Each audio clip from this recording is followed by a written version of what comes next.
Hello बच्चों। आज मैं आप लोगों को क्लास 7th की जो आपके पास एनसीईआरटी की बुक है ना, उसमें हमने अपना chapter number 1 geometric twins start कर रखा है। आज की क्लास में इसके लास्ट फिगर इट आउट के क्वेश्चंस करेंगे, फिर ये चैप्टर कंप्लीट हो जाएगा। तो पेज नंबर 20 और 21 पे आपके पास फिगर इट आउट के क्वेश्चंस है। टोटल 6 क्वेश्चंस है आपके पास यहाँ पर। तो जितना अभी तक आपने चैप्टर समझा उस पर बेस्ड ये कुछ क्वेश्चंस दे रखे हैं। तो चलिए हम स्टार्ट करते हैं यहाँ पर।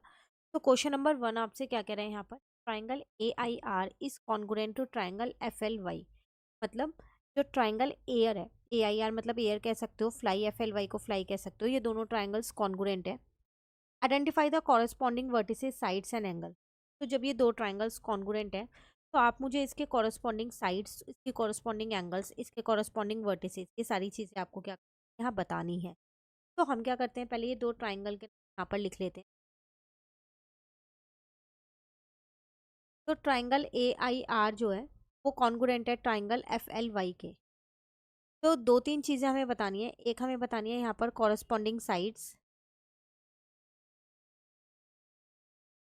ठीक है। इसके अलावा हमें कॉरेस्पॉन्डिंग बेसिस,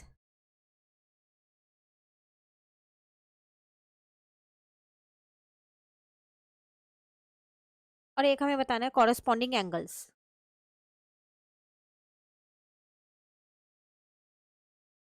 ये तीन चीज़ें बतानी है। चलो, तो अगर हम साइड्स की यहाँ पर बात करें तो देखो दो दो करके लेना। ए आई को लेना एफ एल के साथ। ए आई जो है वो किसके इक्वल होगी, यहाँ पर आपको सिंबल बनाना है, देखो इस तरीके से बना, एफ एल के साथ, ठीक है। अब आगे की दो लोगे आई आर, तो यहाँ पर लोगे एल वाई। आई आर की कॉरस्पॉन्डिंग साइड हो जाएगी एल वाई। उसी तरीके से अब अगली वाली जो आप लोगे ए आर ले रहे हो, तो यहाँ पर लोगे F Y. Clear. Corresponding vertices मतलब कोनों की बात करूँ तो ए जो है वो एफ के साथ है, आई जो है वो एल के साथ है, और आर जो है वो वाई के साथ है। तो ए जो है वो एफ के साथ है, आई जो है वो किसके साथ है, एल के साथ है, और आर जो है वो किसके साथ है, वाई के साथ है, ठीक है। नाउ एंगल्स भी ऐसे ही लिख सकते हो। एंगल ए जो है वो किसके साथ कॉरस्पॉन्डिंग में, एंगल एफ के साथ है। एंगल आई जो है वो किसके साथ कॉरस्पॉन्डिंग में, एंगल एल के साथ है। और एंगल आर जो है वो किसके साथ कॉरस्पॉन्डिंग में, एंगल वाई के साथ। क्लियर। तो ऐसे क्वेश्चंस कई बार एग्जाम में आ जाते हैं कि जब हमारे को ट्राइंगल कॉन्ग्रुएंट दिया होता है और हमसे कॉरस्पॉन्डिंग साइड्स वगैरह ये सारी चीज़ें पूछ लेते हैं। चलिए अब जानते हैं क्वेश्चन नंबर 2 में आपसे क्या कह रहे हैं, यहाँ पर क्या पूछ रहे हैं। Each of the following cases contain certain measure taken from two triangles. आपको यहाँ पर टोटल 5 केस दे रखे हैं, ए बी सी डी ई। ये दो ट्राइंगल्स के कुछ मेजरमेंट्स हर एक केस में। Identify the pair in which triangles are congruent. तो आपको बताना है पार्ट में ट्राइंगल कॉन्ग्रुएंट होगा रीजन के साथ। और explain the congruency whenever they are con. जहाँ भी ट्राइंगल्स कॉन्ग्रुएंट होंगे आपको क्या करना है, वहाँ कॉन्ग्रुएंसी बतानी है, मतलब उसमें कौन सी कंडीशन लग रही है वो आपको यहाँ पर बतानी है। तो अगर आप फर्स्ट वन देखो तो ए बी डी ई के इक्वल है बी सी डी एफ के और सी ए डी एफ। तो हमें पहले ये देखना है यहाँ पर कि ट्राइंगल में कंडीशन सेटिस्फाइड हो रही है या नहीं हो रही। तो अगर मैं यहाँ पर अपने दो ट्राइंगल ले लूँ, एक ट्राइंगल ए बी सी ले लूँ और एक ट्राइंगल में अपना क्या ले लूँ, यहाँ पर ट्राइंगल डी ई एफ ले लूँ। तो ए बी जो है वो डी ई के इक्वल होना चाहिए, बिल्कुल इक्वल है। सी जो है डी एफ के होना चाहिए, कॉरस्पॉन्डिंग साइड से तो होनी चाहिए, है ना। और सी ए जो है वो डी एफ के होना चाहिए, ए सी ए, ठीक है। डी एफ लिखा या एफ डी लिखो, एक ही बात कहलाएगी। तो सब आ रहा है इक्वल। तो आप जो जो चीज़ें आपको गिवन है आप यहाँ लिख दो। ए बी जो है वो डी ई के इक्वल गिवन है आपको। डी सी जो है वो आपको ई एफ के इक्वल गिवन है। सी ए जो है वो डी एफ के इक्वल गिवन है। तो इसका मतलब जो आपके पास ट्राइंगल ए बी सी है वो कॉन्ग्रुएंट प्रूव होता है यहाँ पर ट्राइंगल डी ई एफ के। कंडीशन आपकी यहाँ पर कौन सी लग रही है, दोनों साइड है तो कॉन्ग्रुएंसी लग रही है इसमें, साइड साइड साइड। तो फर्स्ट वाले पार्ट में ट्राइंगल्स कॉन्ग्रुएंट हैं, ठीक है। सेकेंड वाले पार्ट की बात करूँ तो दो साइड और एक एंगल दे रखा है। अगेन इसमें पहले मैं अपना ट्राइंगल बना के देख लेती हूँ। एक तो ए बी सी नाम दिख रहा है और एक मुझे क्या नाम दिख रहा है, एफ ई डी दिख रहा है। चलो यहाँ बना लेते हैं पहले। तो मैंने यहाँ दो ट्राइंगल्स ले लिए। एक ट्राइंगल लिया मैंने ए बी सी, दूसरा ट्राइंगल मैं यहाँ पर ले रही हूँ FED, देखते हो इनकी कॉरस्पॉन्डिंग साइड्स और एंगल्स इक्वल हैं या नहीं है। तो ABEF के इक्वल कह रहा है, ABEF के, तो ऐसा करो इसको EF ही नाम दो फिर, ठीक है। उसके बाद A और E इक्वल है, पहले हम यहाँ लिख देते हैं कि जो AB है वो EF के इक्वल है, ये गिवन है। एक एंगल मुझे यहाँ गिवन है, जो एंगल A है वो एंगल E के इक्वल गिवन है। उसके अलावा एक और चीज़ गिवन है, AC जो है वो ED के इक्वल है। तो अगर मैं यहाँ ये दो ट्राइंगल्स ऐसे बना लूँ एक बारी, फ्री हैंड से एक फिगर बना ली मैंने, मैंने यहाँ लिख दिया ABC, यहाँ पर लिख दिया मैंने EFD। मेरे ये वाले दोनों एंगल्स इक्वल हैं और AB वाली साइड इसके इक्वल है और AC वाली साइड इसके। तो आपको दिख रहा है यहाँ पर ये दो ट्राइंगल्स मेरे congruent prove, side angle side, दो साइड और इंक्लूडेड एंगल्स हैं, तो इसका मतलब ये कंडीशन भी कॉन्ग्रुएंसी में लग रही है। तो यहाँ पर ये दो ट्राइंगल्स जो है मेरे कॉन्ग्रुएंट प्रूव हो गए। कॉन्ग्रुएंसी क्या लग रही है, साइड एंगल साइड। क्लियर। उसके बाद नेक्स्ट है मेरे पास सी पार्ट। यहाँ पर अगेन ए बी एक एंगल दे रखा है और एक साइड दे रखी है, पर एंगल 90 डिग्री का है, तो इसमें RHS वाली कंडीशन लग सकती है। पहले हम यहाँ पर लिख लेते हैं। एक तो ABC ट्राइंगल मुझे दिख रहा है, ठीक है। तो अगर दूसरे ट्राइंगल की मैं यहाँ पर बात करूँ कि दूसरा ट्राइंगल कौन सा बन रहा है, तो वो एंगल B और एंगल D बनाने हैं ना, पहले इन्हें ट्राइंगल्स को यहाँ पर बना लो।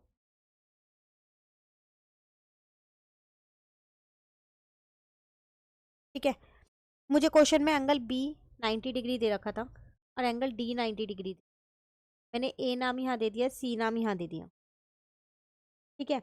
मुझे क्वेश्चन में गिवन था कि जो AB है वो DF के इक्वल है और जो AC है वो किसके इक्वल है, FE। मैंने F यहाँ लिख दिया और E। क्लियर। अब बात करते हैं हम अपने in triangle ABC and triangle FDE। तो इसमें एक कंडीशन मुझे मिल गई कि जो मेरा AB है वो किसके इक्वल है, FD के इक्वल है। दूसरा मेरे पास एंगल B जो है वो एंगल D के इक्वल है, दोनों 90 डिग्री के एंगल है। सब मुझे तीनों चीज, केस में भी आपके पास तीनों चीजें ये गिवन है, ठीक है। और तीसरी चीज मेरे पास है जो AC है वो FE के इक्वल है, सब गिवन है।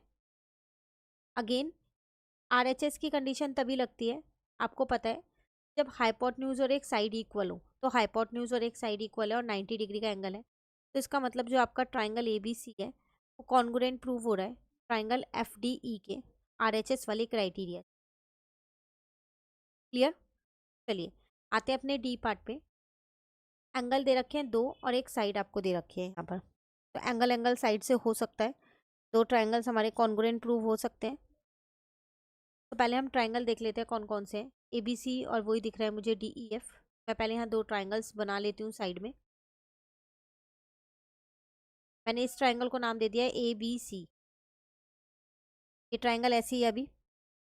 अब मुझे पता है कि एंगल A जो है क्वेश्चन में मुझे गिवन है, एंगल A जो है वो एंगल D के इक्वल है, एंगल B जो है वो एंगल E के इक्वल है और जो AC वाली साइड है वो DF के इक्वल है। तो एंगल A को एंगल D यहीं पर ही लिखना पड़ेगा मुझे, के साथ E यहाँ लिखना पड़ेगा, ठीक है। और AC वाली साइड DF की। तो इसमें दो एंगल और एक साइड है आपके पास, तो ट्राइंगल का नाम कैसे लिखेंगे, in triangle ABC and triangle DEF, ठीक है। नाउ ट्राइंगल ABC जो है वो कॉन्ग्रुएंट प्रूव हो चुका है ट्राइंगल DEF के एंगल एंगल साइड क्राइटेरिया से, ये कॉन्ग्रुएंसी हमारी इसमें लग गई। ये सब मुझे यहाँ पर गिवन था। क्लियर। नाउ ई पार्ट पे आते हैं।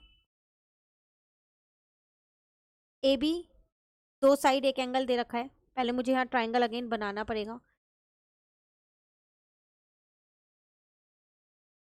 मैंने अपना एक ट्राइंगल बना लिया ABC, ये मेरा दूसरा ट्राइंगल है। क्या क्या गिवन है पहले यहाँ लिख लेते हैं कि जो AB है वो DF के इक्वल गिवन है।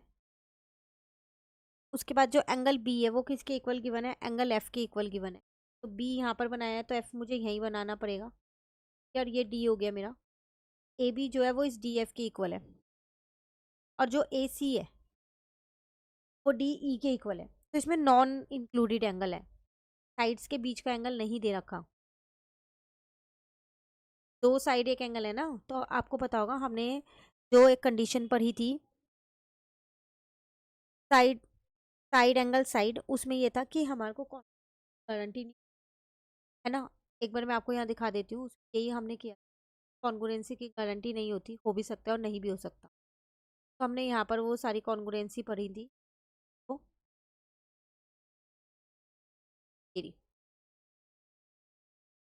साइड एंगल साइड आप तभी लगा सकते हो जब एंगल बीच का हो, इंक्लूडेड एंगल हो, बट तब नहीं लगा सकते जब इंक्लूडेड ना हो, ठीक है ना। अब यहाँ पर अगर आप देखो तो आपका ये एंगल जो है वो साइड से अलग है, बिल्कुल अलग है ना। तो इस वाले केस में मैं ये कह सकती हूँ, देखो ये ट्राइंगल्स कॉन्ग्रुएंट हो भी सकते हैं और ये ट्राइंगल्स कॉन्ग्रुएंट नहीं भी हो सकते, क्योंकि साइड साइड एंगल जो है वो गारंटी नहीं देती कॉन्ग्रुएंसी।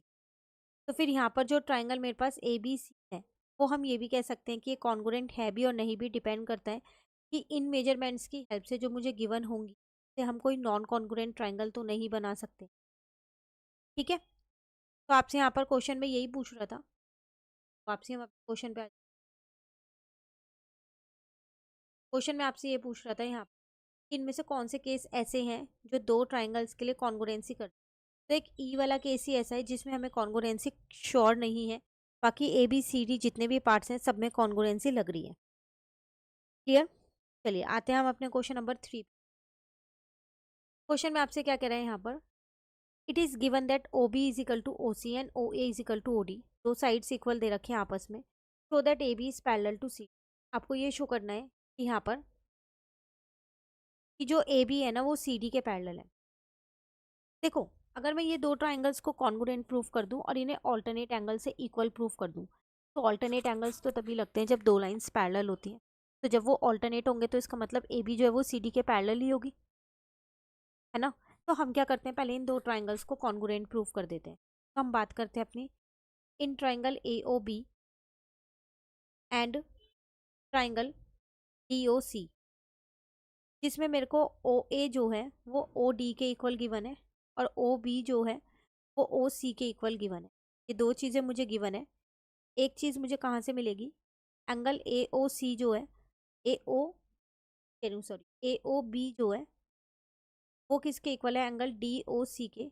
ये मेरे वर्टिकली अपोजिट एंगल है, आप पूरा लिखना वर्टिकली अपोजिट। तो इसका मतलब ट्राइंगल ए ओ बी जो है वो मेरा यहाँ पर कॉन्ग्रुएंट प्रूव होता है ट्राइंगल डी ओ सी से।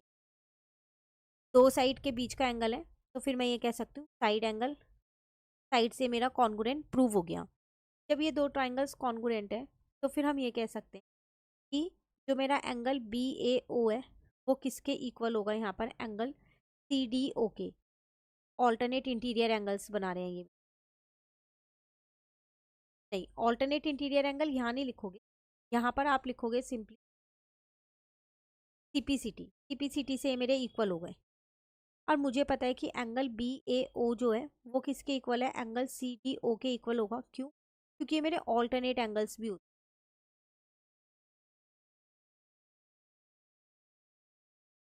और जब ये दोनों इक्वल हैं तो इसका मतलब हैंस जो मेरी ये दो लाइन्स है ये पैरेलल होंगी, क्योंकि पैरेलल लाइन पे ही ऑल्टरनेट एंगल का कंसेप्ट लग सकता है, वरना ऑल्टरनेट का कंसेप्ट लगेगा ही नहीं। अब जब दो एंगल्स इक्वल आ गए हैं तो इसका मतलब वो ऑल्टरनेट एंगल्स इक्वल है, तो वो लाइन जो है वो मेरी क्या होगी, पैरेलल लाइन होगी। Clear. Now question number 4 is ABCD is a square. Show that triangle ABC congruent to triangle ADC. Is a triangle ABC also congruent to triangle CDA? दो चीजें पूछ रहे हैं। कह रहा है एक ABCD आपको एक स्क्वायर दे रखा है, इसमें आपसे क्या कह रहा है, जो ट्राइंगल ABC है ये वाला ट्राइंगल ये कॉन्ग्रुएंट है ADC के। इन्होंने सिर्फ नाम चेंज कर दिया है और कुछ चेंज नहीं किया। एक और क्वेश्चन उसके के साथ इन्होंने पूछ लिया है। तो पहले हम जो फर्स्ट क्वेश्चन पूछा गया उसका सॉल्यूशन देखते हैं, क्या वो दो ट्राइंगल्स मेरे पास कॉन्ग्रुएंट हैं। तो चलो देखते हैं यहाँ पर। तो मैं एक स्क्वायर यहाँ पर बना लेती हूँ।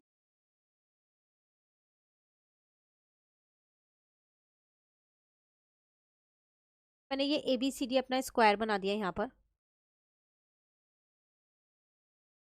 ठीक है। अब मुझे यहाँ पर बताना है दो ट्राइंगल्स कॉन्ग्रुएंट है, यानी कौन कौन से, ए बी सी और A D C. Triangle A B C, ये लाइन आप ऐसे बनाना, ठीक है। Triangle A B C and तीन कंडीशन चाहिए कॉन्ग्रुएंट प्रूफ करने के लिए, ए डी सी। तो इनमें देखते हैं कोई तीन कंडीशन हमें मिल रही है। ये स्क्वायर है, इसकी सारी साइड्स इक्वल होती हैं। तो जो ए बी है वो किसके इक्वल होगा, आपको पता है डी सी के इक्वल होगा। तो ये वाली साइड है वो इस वाली साइड के इक्वल होगी। एक चीज तो मुझे मिल गई, all sides of square are equal.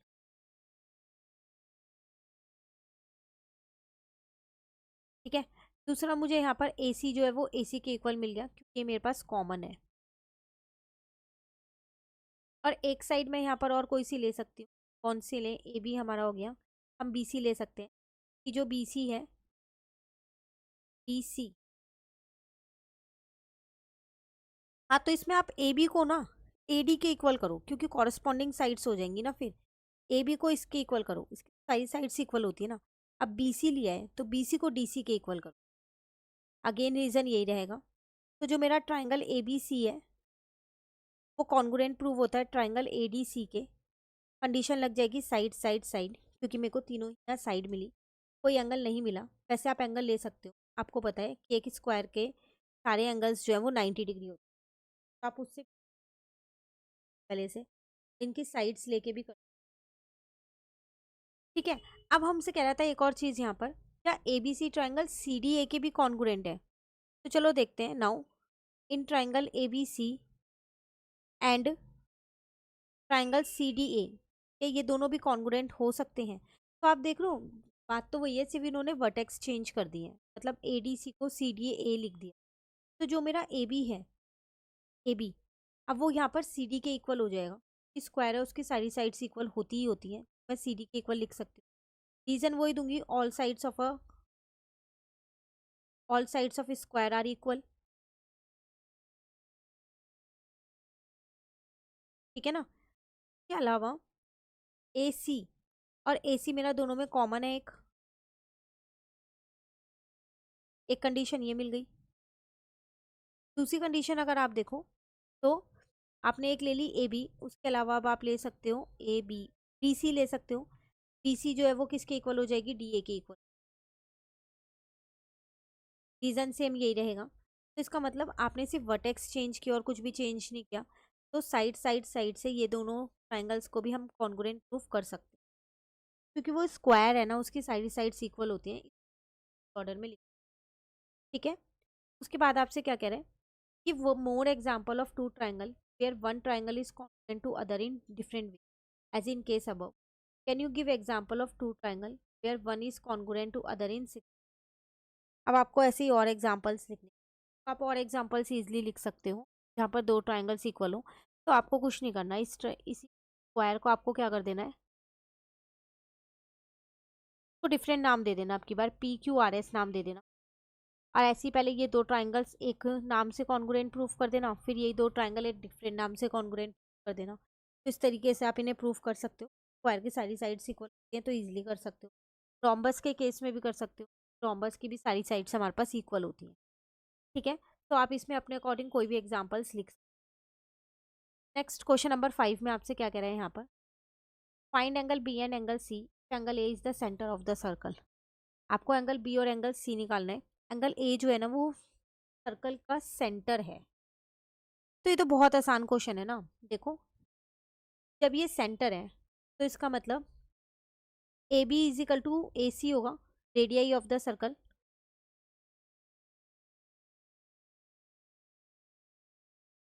और जब ये दोनों साइड्स इक्वल है तो फिर मैं ये कह सकती हूँ कि angle B is equal to angle C होगा। रीजन में लिखूंगी,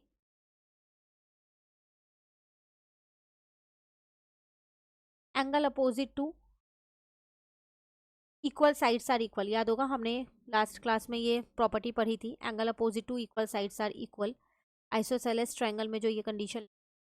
तो इसका मतलब इन ट्रायंगल ए बी सी की अगर मैं यहाँ बात करूँ, तीनों एंगल्स का सम मेरे पास क्या होता है, 180। तो फिर मैं एंगल बी की जगह भी एंगल बी लिख देती हूँ और एंगल सी की जगह भी एंगल बी लिख देती हूँ। एंगल ए मुझे 120 पता है, ये मेरे पास 2 हो गया, यहाँ से 2 एंगल बी निकल, 120 उधर जाके माइनस हो गया, एंगल बी आ गया 30। तो जब एंगल बी 30 है तो एंगल सी भी कितना होगा, 30 होगा। आप लिख दोगे angle B angle C equal to 30। Clear. Now आते हैं अपने क्वेश्चन नंबर 6 पे। Find the missing angles. आपको ये फिगर दे रखी है, इसमें आपको क्या करना है, मिसिंग एंगल्स को फाइंड करना है।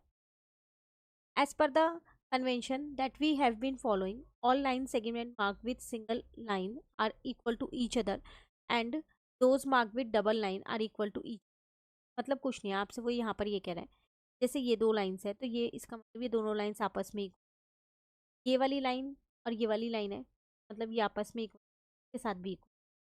तो आपको जो भी रिमेनिंग एंगल्स हैं वो आपको क्या करने हैं, इसके अंदर फाइंड करने हैं, जितने भी एंगल्स इसके अंदर बच रहे हैं। क्वेश्चन क्लियर हो गया। तो इसमें हम एक एक करके फाइंड करते हैं। जैसे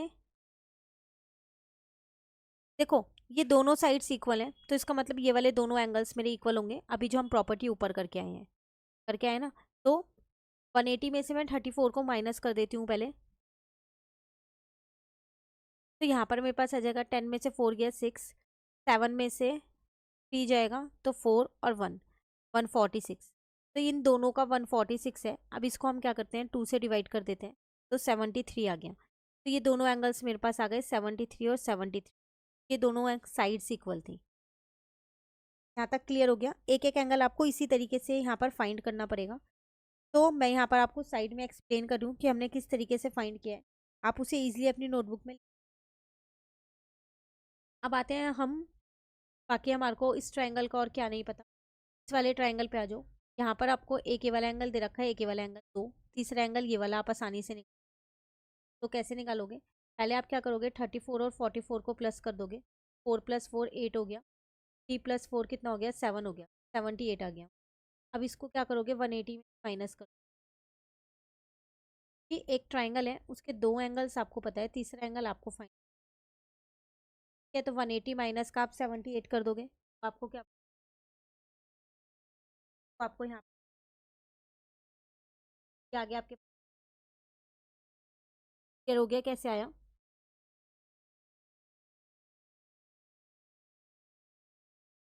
चलिए नेक्स्ट वाले में देखते हैं। इसके अलावा हमें क्या नहीं पता, ट्राइंगल पे आ जाओ। इस वाले ट्राइंगल में आपको ये वाला एंगल पता है, लेकिन आपसे कह रहा है ये दोनों साइड्स इक्वल। तो इसका मतलब ये वाला एंगल और ये वाला एंगल अगेन इक्वल होगा। Angle opposite to equal sides are equal.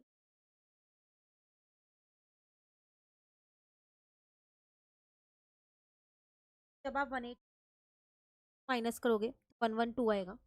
अब हम इसको क्या करेंगे, 2 से डिवाइड कर देंगे, तो हमारा आंसर आ गया 56। तो इसका मतलब ये वाले दोनों एंगल्स मेरे पास हो गए 56 50 60। यहाँ तक क्लियर हो गया। चलिए अब आगे चलते हैं। अब इस छोटे वाले ट्राइंगल पे आ जाओ। यहाँ आपको ये 90 दे रखा है, ये 56 दे रखा है, तो ये तीसरे वाला एंगल आप इजीली निकाल सकते हो। कैसे, 90 में आप क्या करोगे, पहले 56 को प्लस कर लोगे, 146 आ जाएगा। अब 180 में से क्या करोगे, 146 को माइनस कर दोगे। ठीक है ना, तो आपका आंसर आ गया, ये वाला एंगल आ गया आपके पास 34। यहाँ तक क्लियर हो गया। चलिए अभी और कोई एंगल, यहाँ पर आ जाओ। इस ट्राइंगल में आपको ये वाले दो ट्राइंगल के एंगल्स दे रखे हैं, तो फिर आप ये तीसरे वाला निकाल सकते हो। सेम वही 34 और 44 को प्लस करके 180 में से माइनस करोगे, तो ये भी आपका 102 आ जाएगा। ठीक है, अब इस वाले ट्राइंगल में आओ। ये दो साइड्स इक्वल हैं, जब ये दो साइड्स इक्वल हैं तो ये वाला एंगल और ये वाला एंगल इक्वल होगा, इसका मतलब ये भी 56 होगा। तो आप ये वाला एंगल फाइंड कर सकते हो। कैसे, 56 और 56 को प्लस कर लो, दोनों एंगल्स को, 112, और उसे 180 में से माइनस कर दो, तो आपका आंसर आ गया ये 68। सिर्फ प्रॉपर्टी याद रखो, जब दो साइड्स इक्वल हैं तो उसके अपोजिट एंगल्स इक्वल होंगे, तो उनको पहले आप इक्वल इजीली कर दो। और ट्रायंगल की प्रॉपर्टी आपको पता है कि तीनों का सम 180 होता है।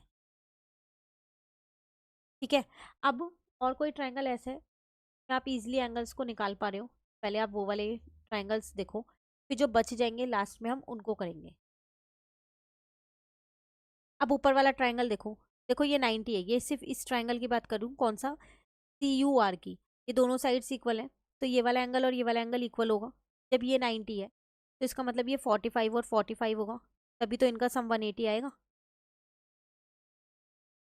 ठीक है ना। उसके अलावा आप कोई और एंगल देखो जहाँ पर आपको साइड्स इक्वल दे रखी है और एक एंगल आपको बताओ, ताकि आप इजीली उसकी हेल्प से बाकी के एंगल्स को फाइंड कर सको। अब यहाँ पर देखो, ये आपके पास पूरा एक स्ट्रेट एंगल बनना है, एक लाइन पे एंगल बनना है ये पूरा, जिसमें ये 4 एंगल्स आते हैं, 45, 34, 68 और एक मुझे नहीं पता। तो ये इन सबका सम 180 होगा ना, क्योंकि एक स्ट्रेट लाइन पे जो भी एंगल बनता है उनका सम 180 होता है। तो मैं क्या करती हूँ यहाँ पर, 45, 68 और 34 तीनों को प्लस कर लेती हूँ, मेरा आंसर आ रहा है 147। 147 को 180 में माइनस कर देती हूँ। ठीक है ना। तो ये जो छोटा सा ये एंगल है, ये मेरे पास आ जाएगा 33 डिग्री। ठीक है, उसी तरीके से यहाँ पर आ जाओ, ये पूरा एक स्ट्रेट लाइन पे बनना है ना एक स्ट्रेट लाइन पे, तो इनका सम भी 180 होगा। तो इसका मतलब मैं पहले 45, 34, 45 में मैं क्या करती हूँ, 34 प्लस कर देती हूँ और 56 प्लस कर देती हूँ, और इसको 180 में से माइनस कर देती हूँ, तो मेरा ये वाला आ गया 45 डिग्री। अब जब ये दो एंगल्स मिल गए, तो आप ये तीसरे वाला एंगल यहाँ पर निकाल सकते हो। आप स्क्रीन पे ध्यान से देखते रहना, मैं कहाँ पर एंगल मार्क कर दूँ। 35 में 45 प्लस कर लो, 78 माइनस कर दो 180 में से, ये आपका 102 आ जाएगा। ठीक है। अब ये वाला ध्यान से देखो, ये पूरा कंप्लीट एंगल बना, अरे कंप्लीट एंगल, कंप्लीट एंगल कितने का होता है, कंप्लीट एंगल होता है 360। तो मुझे 102, 102, 73। ठीक है ना। तो 102, 102 में दोनों को प्लस करोगे तो 20 आ जाएगा, तो 73 प्लस कर दो और उसमें से 360 माइनस कर दो, तो आपके पास ये वाला एंगल निकल के आ गया 83। अब इस ट्राइंगल में ये 83 है, ये 46 है, तो अब आप ये थर्ड वाला एंगल निकाल सकते हो। कैसे, 83 क्या करोगे, 46 को प्लस कर दोगे 129 और उसे 180 में माइनस कर दो, ये वाला एंगल आ गया आपके पास 51 डिग्री। अगेन यहाँ पर से ये वाला एंगल निकल जाएगा, ये सारे एंगल्स मिलके एक कंप्लीट एंगल बना रहे हैं, पूरा गोला बन रहा है ना। तो इन सबको प्लस कर दो, 44, 56, 73, 51, 34। तो करना शुरू कर, 44 में आप 56 प्लस कर दो, फिर उसमें 73 प्लस कर दो, 173 आ जाएगा। देन उसमें 51 और 34 प्लस कर दो, टोटल मिला के 258 आ रहे हैं, में से 360 में से माइनस कर दो, तो आपका ये वाला एंगल आ जाएगा 102 डिग्री। अब जब ये 102 है और ये 30 है, तो ये थर्ड वाला एंगल आप निकाल सकते हो, angle sum property of triangle से। तो 102 में 30 प्लस कर दो, तो 180 में, तो ये वाला एंगल आ गया आपके पास 48 डिग्री। यहाँ तक क्लियर हो गया। ठीक है, एक एक एंगल इसमें आपको फाइंड करना है, काफ़ी टाइम लगेगा, लेंदी प्रोसेस है, बट अगर आप बिल्कुल आराम आराम से करोगे तो सारे एंगल्स आपके यहाँ इजीली फाइंड हो जाएंगे। अब देखो ये 90 है, तो ऑब्वियस सी बात है ये वाला एंगल भी आपका 90 डिग्री होगा। ठीक है, और आपको ये भी 90 दे रहा है ना।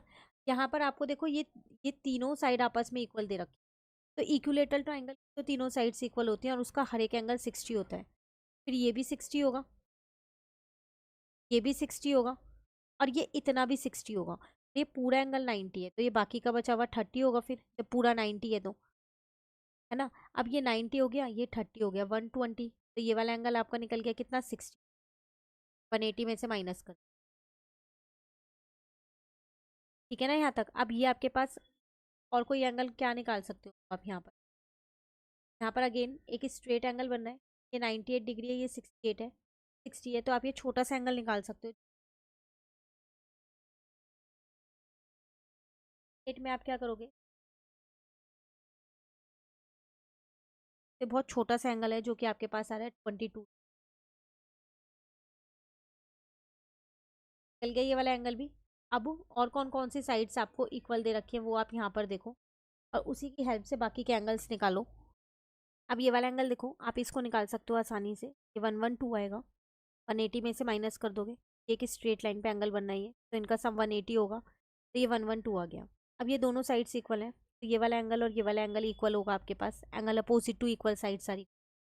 अब 180 में से 112 माइनस कर दो, 68 बचा, तो उसे दो पार्ट्स में डिवाइड कर दो। तो ये वाला 34 आ गया आपके पास, ये वाला 34 आ गया आपके पास। क्लियर। अब आपके पास बचे यहाँ पर एक ये वाला एंगल आपके पास यहाँ बचा है जो आपको फाइंड करना है, एक आपको ये वाला फाइंड करना है। तो आप पहले यहाँ वाला एंगल फाइंड करो, नीचे आ जाओ। अगेन ये आपके पास 180 बनाएगा ना, तीनों एंगल्स का सम। तो आपको 102 दे रखा है, 48 दे रखा है, 150 हो गया। 180 में से माइनस करोगे तो ये आपके पास ये 30 डिग्री आ गया। अब ये 30 है, ये 90 है इस ट्राइंगल का, 120। तो इसका मतलब जो ये वाला एंगल है ये निकल गया आपके पास 60। अब बन गया ना ट्राइंगल के 180 हो गया ना, 90 और 90 180। अब ये कंप्लीट एंगल बनाना है आपके पास पूरा। देखो ये वाला पूरा गोला बनाना है जिसको मैं हाईलाइट करूँ, ये पूरा गोला। तो इन सबको प्लस कर लूँ, 56 30 60 60, 360 में से माइनस कर दूंगी तो ये आ जाएगा। तो ये वाला एंगल मेरे पास आ गया 94 डिग्री। अब इस ट्राइंगल के दो एंगल्स पता चल गए, 94 और 22। तो आप ये थर्ड वाला एंगल निकाल सकते हो। 94 में 22 प्लस करोगे और 180 में से माइनस कर दोगे तो ये आपके पास आ गया 64। अगेन ये पूरा एक कंप्लीट एंगल बना, ये पूरा। तो ये वाला एंगल निकल जाएगा, 360 में से माइनस कर दूंगी इन सबको। तो पहले इन सबको प्लस कर लेते हैं। 64 plus 90 plus 46 plus 44 plus 56 plus 30। तो ये छोटा सा एंगल मेरा निकल गया कितना, 26 डिग्री। अब इसके दो एंगल्स मिल गए इस ट्राइंगल के, तीसरा एंगल निकाल सकती हूँ।